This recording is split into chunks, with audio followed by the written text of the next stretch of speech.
Padre amante, Señor, qué privilegio me brindas al traerme aquí a este lugar para ver amigos que hace tiempo no veía, así también ver algunos que no conozco y quizás en unos momentos pues pueda tener el gusto de conocerlos. Te ruego, Padre, que nos bendigas con tu presencia, que seas tú que esté entre nosotros y que tu Espíritu sea el que nos guíe en esta noche. De manera, Padre eterno, que al terminar esta reunión podamos decir que estás aquí presente, has estado presente y nos has enseñado algo nuevo para poner en práctica en nuestras vidas. Amén. Gracias, Padre eterno, perdona, Señor, nuestros pecados, en el nombre de Cristo oramos. Amén. Evangelio según San Juan, capítulo 11, versículo 1. Evangelio según San Juan, capítulo 11, versículo 1. Aconteció que estaba Jesús orando en un lugar, y cuando terminó, uno de sus discípulos le dijo: Señor, enséñanos a orar como también Juan enseñó a sus discípulos. Mire qué cosa más curiosa. Uno de los discípulos de Jesús, están los discípulos allí con él, Jesús había estado orando, obviamente los discípulos estaban escuchando la oración de Jesús.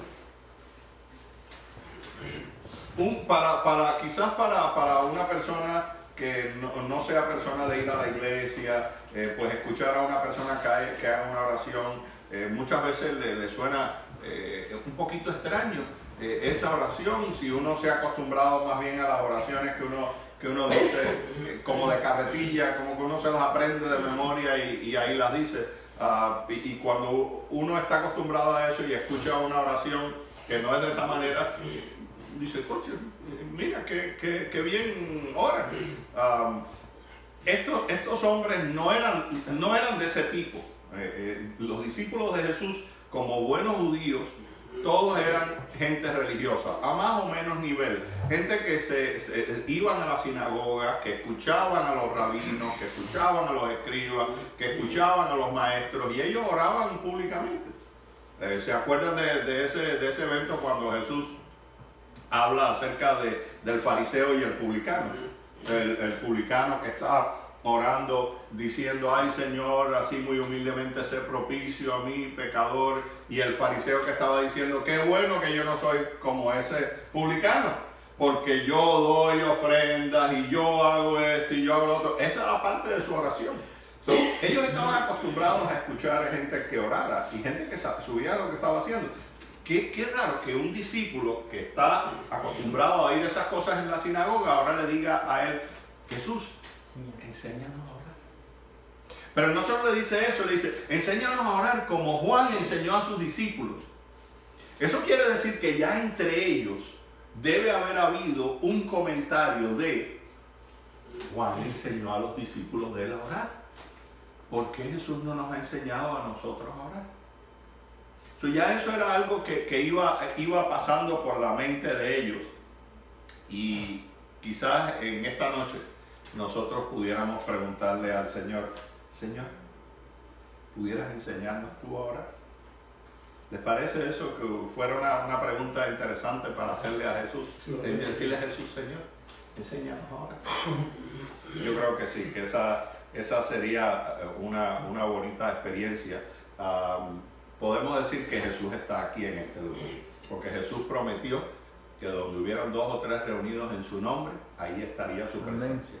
Nosotros invocamos su presencia hace unos minutos, por lo tanto tenemos fe y confianza sabiendo que Él está aquí.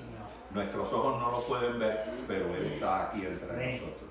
Y si abrimos su palabra, el Señor nos cumplirá la pregunta, y la respuesta viene de parte del Señor. Señor, enséñanos a orar. Sí, te voy a enseñar a orar. Mateo, Evangelio según San Mateo, capítulo 6. Evangelio según San Mateo, capítulo 6, versículo 9 en adelante, 9 al 13 más bien. En el Evangelio según San Mateo, aquí en el capítulo 6, versículo 9 en adelante, está lo que conocemos como la oración modelo. ¿Cuál es la oración modelo? El Padre Nuestro. No, escuché los otros días algo, creo que tenía algo que ver con la lección de escuela sabática, no estoy seguro, pero escuché a un comentarista que hablando de esta oración, dijo algo que yo no había pensado y dice lo siguiente: esta es una oración que Jesús oró, que Jesús hizo, pero no podía ser su oración. Esta oración no era de Jesús, era una oración modelo para nosotros, para que nosotros viéramos un modelo de oración, pero no porque era la oración de Jesús mismo propiamente hablando. Hay otro lugar donde él sí ora, él personalmente, y él tiene una oración, pero esta oración no era una oración de Jesús. En la medida que vayamos adelante, yo les voy a decir por qué él dice eso y por qué yo estoy convencido de que efectivamente eso es así. Esta oración, debemos decir que esta oración modelo no debe ser una oración que nosotros nos aprendamos de memoria para estar diciéndola en cada vez que vayamos a orar. No debe ser una oración de memoria para hacer cada vez que oremos. El punto es enseñarnos, darnos un diagrama de lo que debe ser una oración. Un diagrama de una oración. Veamos. Vamos a ver por partes esta oración modelo y la vamos a ver en una forma de diagrama. Empieza diciendo el versículo 9. Vosotros pues oraréis así. Dicho sea de paso, ya ahí de entrada ya le está diciendo, esta oración no es para mí, esta oración es para ustedes. ¿Por qué puedo decir eso? Porque dice él, vosotros pues oraréis así. Padre nuestro que estás en los cielos, santificado sea tu nombre. Jesús empieza la oración con una cosa que quizás para ellos era un tanto rara. Para nosotros no nos suena hoy tan rara. Pero Jesús empieza en esta oración modelo que nos va dejando, enseñándonos la importancia de ver a Dios como nuestro Padre. Dios no es un ser que está allá en otra galaxia, en otro lugar, en el Orión, no sé a qué distancia, ¿no? En el cielo, y que no se preocupa por nosotros, y que no tiene una relación ni le interesa tener una relación con nosotros. Si usted va y estudia quién es el llamado Alá de un musulmán, usted verá que esa persona de Alá, que en muchas ocasiones dicen, bueno, Alá es Dios. Bueno, Alá es Dios y no sé qué decirte. Es una conversación un tanto larga. Pero si vemos las características de Alá, Alá es un ser detached, dirían en inglés. Está separado y en realidad no quiere estar conectado tanto con su criatura. Su criatura es la que quiere conectarse con él, pero Alá no quiere estar metido en los problemas de la gente. Él está por arriba de todas esas cosas. En realidad, aún hasta en sus características de Alá, no se parece al Dios que Jesús nos presenta. ¿Y quién es el Dios que nos presenta a Jesús? Si pudiéramos verlo en el original, veríamos que Jesús utilizó la palabra Abba para Padre. ¿Qué quiere decir la palabra Abba? No tenemos una traducción literal de la palabra Abba que en realidad llene lo que esa palabra quería decir para ellos. Para ellos la palabra Abba, quizás pudiéramos decir papito o papi, y todavía no llena lo que es Abba para un judío. Abba para un judío es el padre que se respeta, pero que se ama. Y que ese que yo respeto, me respeta a mí y me ama a mí también de regreso. Es una relación que es muy diferente a la relación que puede tener una persona con otra. Es una relación bien cercana. Cuando Jesús está diciendo Abba, pudiera haber utilizado muchas otras palabras, porque ellos los judíos tenían otras palabras, pero no utilizó esa, utiliza Abba.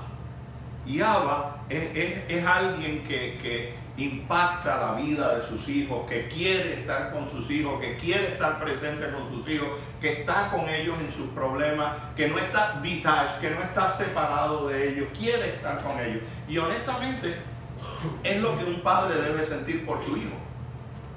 Un padre debe querer ser parte de la vida de ese muchacho.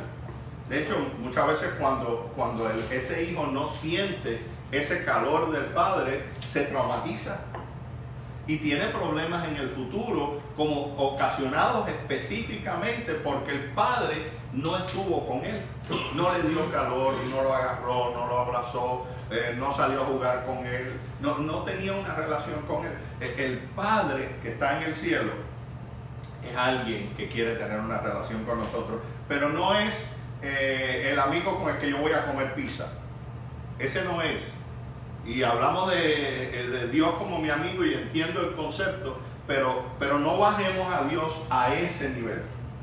Dios es mi amigo en el sentido de que se preocupa por mis cosas, quiere caminar conmigo, pero es otra cosa. Es Abba, es Padre, mi papá, es el que se preocupa por mí. Jesús usa la palabra Abba para referirse a Dios más de 60 veces en el Nuevo Testamento. La utiliza aquí, pero no es la única vez que lo utiliza en muchos lugares. Abba, Padre. Y es que Jesús quería que entendiéramos que no es un Dios impersonal al cual Él nos venía a presentar acá. Esta oración modelo, que empieza con Padre nuestro que estás en los cielos, pudiéramos decir que tiene 7 partes. Y esas son las partes que vamos a ver en esta noche. 3 de esas partes tienen que ver con la adoración y o reverencia a ese Abba. Y 4 otras partes tienen que ver con nosotros en nuestra relación con Abba. 3 se refieren a Él, a la adoración hacia ese Dios. Y 4 tienden a ser a nosotros en nuestra relación con Él. Vamos a verlas una por una para ver qué nos dice. Las primeras 3 la vemos de entrada. Venga tu reino, hágase tu voluntad como en el cielo, así también en la tierra. Vénganos tu reino, hágase tu voluntad como en el cielo, así también en la tierra. Vamos viendo, Abba, Padre, te respeto, te quiero, venga tu reino.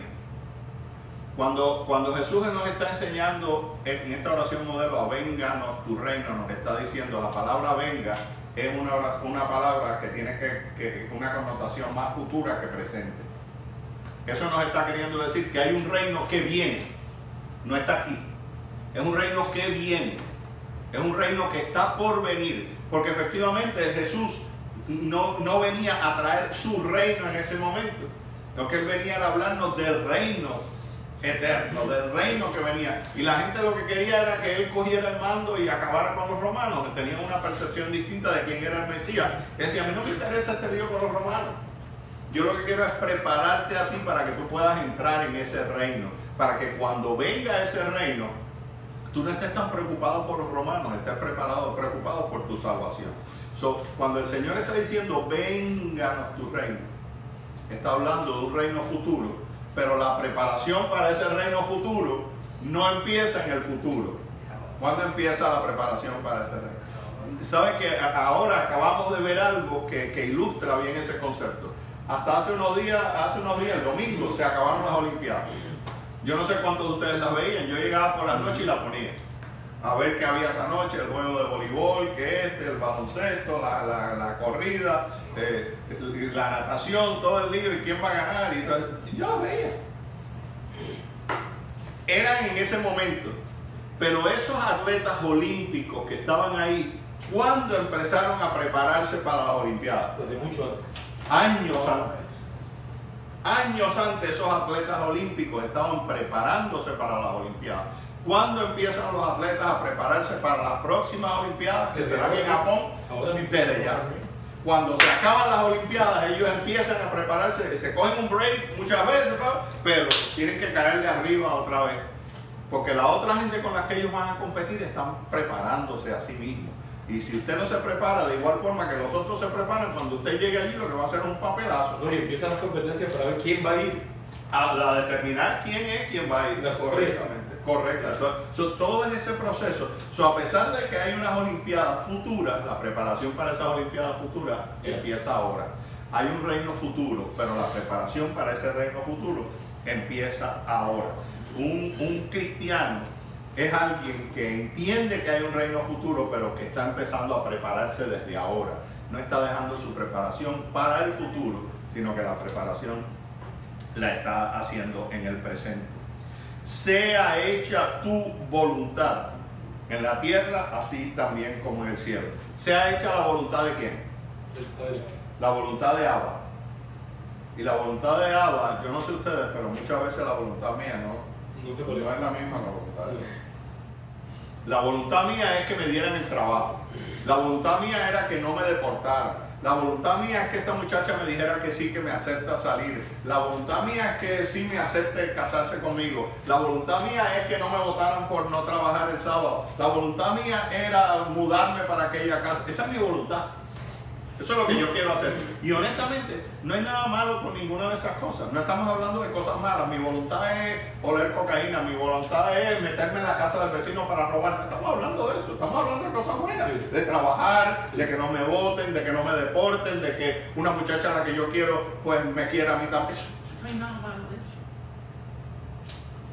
Pero esa es mi voluntad. ¿Será que ese es el trabajo que Dios quiere para mí? ¿Será que ese es el lugar donde Dios quiere que yo viva? ¿Será que esa es la muchacha con la que Dios quiere que yo me case? ¿Será que mi vida debe ser en mi país natal y no aquí? ¿Cuál es la voluntad de Dios?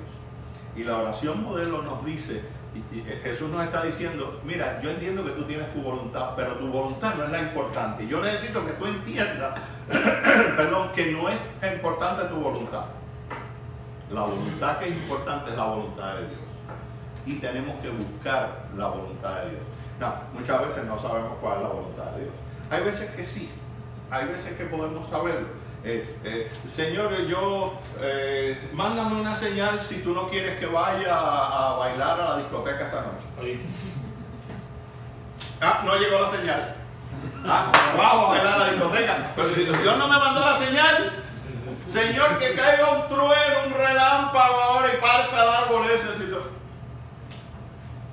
no me mandó. Mire, honestamente, aquí no hay muchachos chiquitos.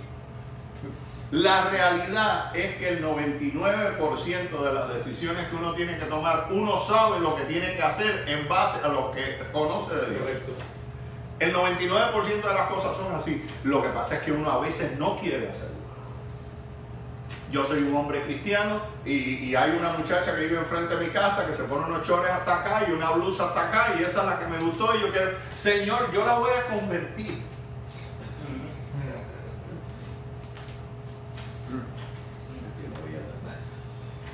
Señor, yo lo que quiero es que... Pero usted sabe cuál es la voluntad de Dios. Usted sabe que esa no es la muchacha para usted. Dios tiene que trabajar con esa muchacha para ver qué va a hacer con ella. Pues cuando yo me pegue con ella, lo que va a pasar es que ella es la que me va a llevar a mí. No soy yo el que la voy a llevar a ella. Mira, Salomón, el hombre más inteligente, más juicioso, más ingenioso, más sabio de todo el mundo. Se enredó por ahí. Se fue. ¿Cómo? Hubieron varias razones y no estamos aquí para discutirlas, pero las mujeres tuvieron que ver con eso. Y no estoy aquí señalando a las mujeres, es solamente un ejemplo de cómo nosotros debemos saber. La mujer hacia el hombre también. El tipo que tiene 17 tatuajes, con los pantalones por acá abajo, con el calzoncillo por fuera, que no trabaja, pero anda rodando un carro, no trabaja, pero tiene una cadena con un Cristo aquí colgado, no hace nada, no se sabe a qué se dedica, pero ese es el que me gusta. Ay, Señor, que Él se fije en mí, yo lo voy a convertir, yo lo voy a cambiar. Mira, hermano, la realidad es que aquí es muy difícil cambiar a nadie. What you see is what you get. Lo que tú ves, eso es lo que tú vas a coger. Pueden haber algunos ajustes y cualquiera se ajusta, pero si usted es redondo, usted no va a ser cuadrado. Y si usted es cuadrado, usted no va a ser redondo. El único que puede hacer eso es Dios, pero yo no voy a poderlo hacer por ella, ni ella lo va a poder hacer por mí. Si yo la cogí cuadrada, entiende que a lo mejor yo le puedo limar algunos de los ángulos, pero redonda no va a ser. No puede ser. Sea, Señor, tu voluntad, aquí en el cielo, también en la tierra. El pan nuestro de cada día, dánoslo hoy. Mire, esta parte de esta petición del pan nuestro de cada día, quizás para nosotros hoy, aquí, en este país, no signifique tanto como significa en otros lugares. Porque aquí cuando nosotros nos levantamos por la mañana, la realidad, yo no sé si esto le aplica a todo el mundo, yo no conozco las situaciones de todo el mundo, pero la situación promedio, vamos a decir, cuando nos levantamos por la mañana, la pregunta no es si yo voy a desayunar, la pregunta es ¿qué voy a desayunar? Ese es el promedio, y yo entiendo que hay excepciones a la regla, pero el promedio sabe que va a desayunar. Ahora voy a decidir si quiero comer huevos revueltos, si quiero una tortilla, si quiero un pancake, si quiero un esto, si quiero unos pastelitos. Yo no sé, esa va a ser la pregunta. No es que si yo voy a poder comer algo. Hace un tiempo escuché de una mamá en un país centroamericano, no recuerdo, estaba entre Honduras, Guatemala y El Salvador. Uno de esos tres era. Y esta señora tenía 4 hijos. Y vivía en la calle con sus 4 hijos. Y los 4 niños estaban con hambre un día y ella se metió en un de esos de basura, no un basurero, pero donde tiran la basura en los vecindarios, y se encontró unas latas de sopa. Y resolvió a los muchachos y cogió las latas y se las llevó y las logró abrir y las calentó y se las dio a los muchachos. Y los 4 muchachos murieron. Porque eso estaba malo. Y entonces la pobre mujer le dio a esos 4 niños, le dio una comida que ella pensaba que estaba alimentándolos, estaba llenándole la barriga, y lo que hizo fue matarlos. ¿Cómo estará esa mujer? Yo no sé. Yo no entiendo. No entiendo cómo es eso. Esas son las cosas que muchas veces pasan en nuestros países, que aquí, la verdad, no se ve. ¿Por qué en este país están hablando de hacer un muro, una muralla, una pared? ¿Es para que la gente no se vaya? No, es para que la gente no entre. Porque en los países de nosotros muchas veces hay que hacer una pared y una muralla y una reja para que la gente no se vaya. Si yo voy a hablar de Cuba, yo soy cubano. Si en Cuba se le ocurre a Fidel, a Raúl, decir aquí que se vaya el que quiera, Mariel se quedó corto. Sale todo el mundo volando. Y si se le ocurre decir a Maduro algo allá, agárrese, porque lo que viene es... ¿Por qué? Porque allá está la gente loca por salir y acá todo el mundo quiere venir para acá. Razones distintas, y aquí, allá y lo otro. Y hay diferentes razones y cosas para todo. Pero cuando el Señor nos está diciendo aquí, el pan nuestro de cada día, dánoslo hoy, yo les sugiero que el Señor estaba hablando más que de pan material. Más que de pan material. Porque el Señor mismo dijo, no solo de pan vive el hombre, sino de qué? De toda palabra que sale de la boca de Dios. Yo les someto que cuando Jesús está diciendo ahí, el pan nuestro de cada día, dánoslo hoy, no solo les está diciendo, sí, dame el arroz frito, dame para comer el arroz frito hoy, dame el pollito, sí, eso es bueno, pero dame de tu palabra. Dame tu palabra. Perdona nuestras ofensas como también nosotros perdonamos a los que nos ofenden. Perdona nuestras deudas, dice también en otra versión, como también nosotros perdonamos a nuestros deudores. ¿Qué nos está diciendo el Señor ahí? Nos está diciendo, yo sé que tú en algún momento vas a querer que Dios te perdone, pero tú sabes que eso va a tener un requisito, una condición. Y ese requisito, esa condición va a ser que tú estés dispuesto a perdonar. Porque tú has pecado en contra del Padre, otro ha pecado en contra tuya. Y de igual manera que tú vas al Padre pidiéndole al Señor que te perdone tu pecado, hay otro que cometió un pecado contra ti también. Y a lo mejor tú estás aquí sentado y estás diciendo, sí, es verdad, hay alguien que ha pecado contra mí, pero yo no tengo que perdonarlo porque no me ha pedido perdón. No me ha pedido perdón, yo sí voy a pedirle perdón a Dios, pero Él a mí no me ha pedido perdón. Y entonces yo entiendo el comentario si ha pasado por alguna de vuestras mentes, pero simplemente te diría que cuando Jesús estaba allí clavado en la cruz y le dijo al Señor, Señor, perdona los que no saben lo que hacen, usted me diga a mí cuál de los que estaban allí le pidieron perdón. ¿Quién? ¿Quién fue el soldado que antes de que Jesús dijera eso se acercó a él para pedirle perdón a él? ¿Quién fue el rabino que estaba riéndose hace unos minutos antes, pero que ahora se acercó? ¿Quién fue el fariseo que fue allí para decirle, Caifás y Anás y el resto de la ganga? ¿Quién de ellos fueron allí a decir, Señor, perdónanos? ¿Quién? Ninguno. Sin embargo, Jesús hace algo que es todavía más difícil de hacer, y es perdonar cuando no te piden perdón. Es otra dimensión del perdón. ¿Estás tú dispuesto a perdonar al que te pide perdón, pero aún al que no te lo ha pedido? Hay una condición para que Dios te perdone, y es que tú tienes que aprender a perdonar también. No nos dejes caer en tentación. Les comentaba al principio que este señor comentaba acerca de esta oración, diciendo esta oración no podía ser de Jesús. Vimos al principio, vosotros pues oraréis así. Dice, ustedes van a orar así, yo no voy a orar así. Y la razón por la que Jesús no tenía que orar así, en parte es porque el Señor está aquí diciendo, no nos dejes caer en tentación. Primero dijo, perdona nuestras ofensas, y a Jesús, ¿qué pecado hizo? Tentado en todo, pero sin pecado, dice la palabra. Y aquí dice, no me dejes caer en tentación. ¿Jesús cayó en tentación?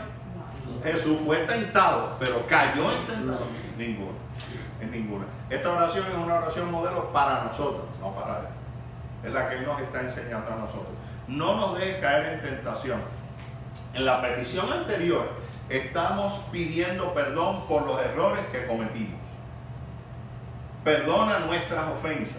Ese es el perdón por algo que yo hice. Me equivoqué, dije lo que no debía haber dicho, hice lo que no debía haber dicho, etcétera, etcétera, tantos pecados y tantas cosas. Ahora aquí lo que estamos diciendo es, Señor, pero más bien, no me dejes pecar. Ayúdame para que yo no peque. Ayúdame para que cuando yo abra mi boca no sea para insultar a alguien. Ayúdame para que cuando se me metan en el camino en el carro yo no quiera estrellar al tipo. Ayúdame para que cuando el que trabaja conmigo me diga una cosa yo le diga 60 cosas más a él. Ayúdame para que yo no caiga en pecado. Una es pedir perdón por lo que ya hicimos mal. Y aquí estamos diciendo, pero mejor sería que yo no hiciera mal. Ayúdame para que yo no tenga que luchar con eso o que caer en eso, y que diariamente tú me des la victoria. Líbranos del mal. Hay mal alrededor de nosotros por donde quiera que lo cojamos. Y en realidad ese mal se refleja en dos formas. Hay un gran conflicto entre Dios y Satanás. Pero hay un gran conflicto aún dentro de nosotros, donde están en conflicto la carne y el espíritu. Es por eso que Pablo ahí en Gálatas 5 habla acerca de los frutos de la carne y los frutos del espíritu. Los frutos de la carne, ¿cuál dicen Pablo que son? Borrachera, hechicería, orgía, violencia, esas cosas que conocemos. Y los frutos del espíritu es paciencia, bondad, benignidad, mansedumbre, templanza. Esos son frutos del espíritu. Entonces, si hay frutos del espíritu y frutos de la carne que están dentro de mí y hay una lucha, ¿cuál de esas cosas va a triunfar? ¿Cómo sabemos si va a triunfar la carne o va a triunfar el espíritu? ¿Usted sabe cómo? Muy sencillo. Al que más arroz frito usted le dé, ese es el que va a triunfar. Cuando usted se pasa alimentando la carne, ese es el que va a triunfar. Pero si usted se pasa alimentando el espíritu, ese es el que va a triunfar. No quiere decir que va a dejar de cometer errores, pero en realidad a la hora de hacer la balanza, el Señor que lo pone a usted en balanza va a decir, mira, no hay problema, triunfó el espíritu, líbranos del mal. Mi hermano, la oración modelo es una guía para que nosotros podamos ver quién es el Padre. Es un Padre amante, no es un Padre separado de mí, es alguien que se preocupa por mí. Yo necesito reconocer quién es Él, necesito respetarlo y necesito amarlo, y necesito buscarlo, necesito tener una relación con Él, necesito adorarle. La adoración, Dios no necesita que nadie le adore. Quien necesita adorar a Dios soy yo. Yo soy el que tengo que reconocer el hecho de que Él es mi creador, Él es mi salvador, Él es mi redentor. Eso el que lo tiene que reconocer soy yo. Dios no tiene, ¿qué le puedo hacer yo? Es como que yo le dé 10 pesos a Donald Trump, hermano. Toma, Donald Trump, 10 pesos. El tipo no debe ni moverse de la silla. Más bien manda a 3 guardaespaldas que me den, entren a patada y me saquen. ¿Qué puede hacer Donald Trump con 10 pesos míos? ¿Qué puede hacer? Mire, y ese ejemplo se queda chiquito ante lo que yo pueda hacer por Dios. Es más bien lo que Dios hace por mí. Ese es lo que es. Los dejo con un pensamiento. ¿Orar será bueno? ¿Qué piensan ustedes? ¿Será bueno orar? ¿Qué piensan? Tengo un sí por aquí. Tengo otros que se quedaron callados. ¿Qué piensas? Es bueno y necesario. ¿Será bueno orar? Entonces, ¿podemos en consenso decir que es bueno orar? Vamos a decir eso. Magnífico. Entonces, ya que estamos en consenso, ahora vamos a ver Santiago 4:17. Santiago 4:17.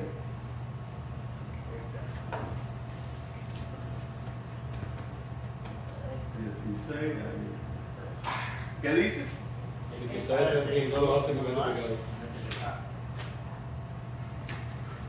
Si llegamos a la conclusión de que orar es bueno, todo aquel que no ora,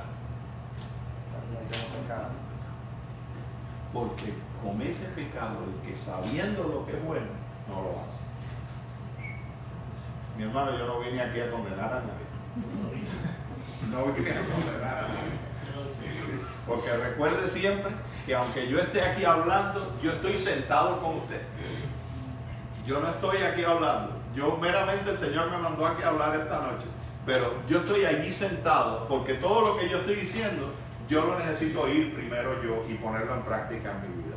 Y yo necesito saber que Santiago me dice, mira, ya ahora que tú sabes que orar es bueno y que aquel que sabe hacer lo bueno y no lo hace, comete pecado, haz algo.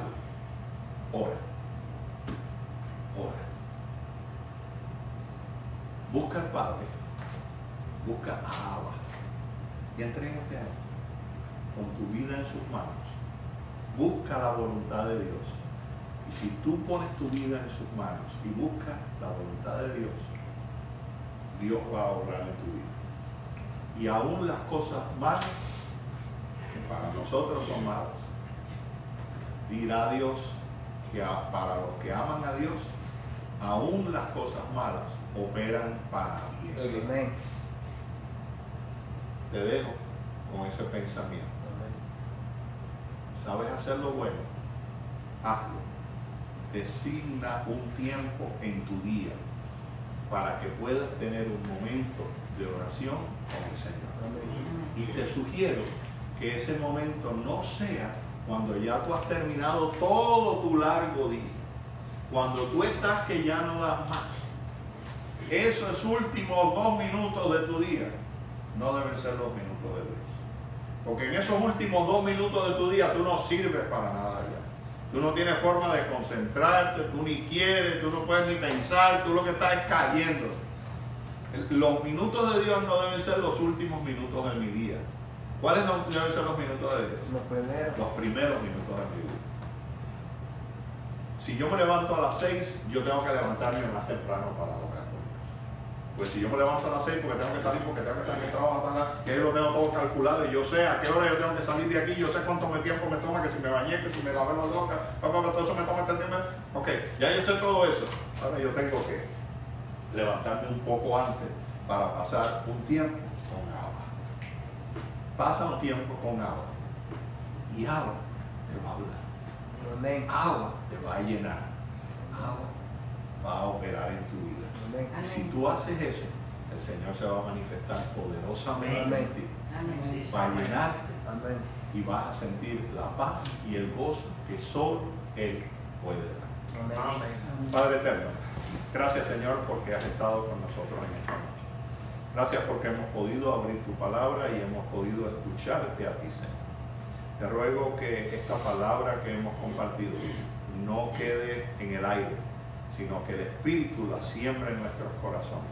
Que nos ayude a través de esta oración modelo a saber que necesitamos buscarte, Padre, para acercarnos a ti y permitir que tú nos transformes en hombres y mujeres de bien, nos transformes en hombres y mujeres que puedan predicar tu palabra, nos transformes en hombres y mujeres que se preparen hoy para el reino venidero. De manera, Señor, que cuando tú vengas, no tengamos que escondernos de ti, Señor, sino que seamos levantados en las nubes de los cielos para darte la recepción que tú mereces y para que tú también puedas sonreírnos y abrazarnos, diciendo: he aquí mi hijo amado, ven a vivir el reino, el resto de la eternidad, en el reino que he preparado para ti desde la fundación del mundo. Ven conmigo a vivir por toda la eternidad. Gracias, Señor. En el nombre de Cristo oramos. Amén. Amén.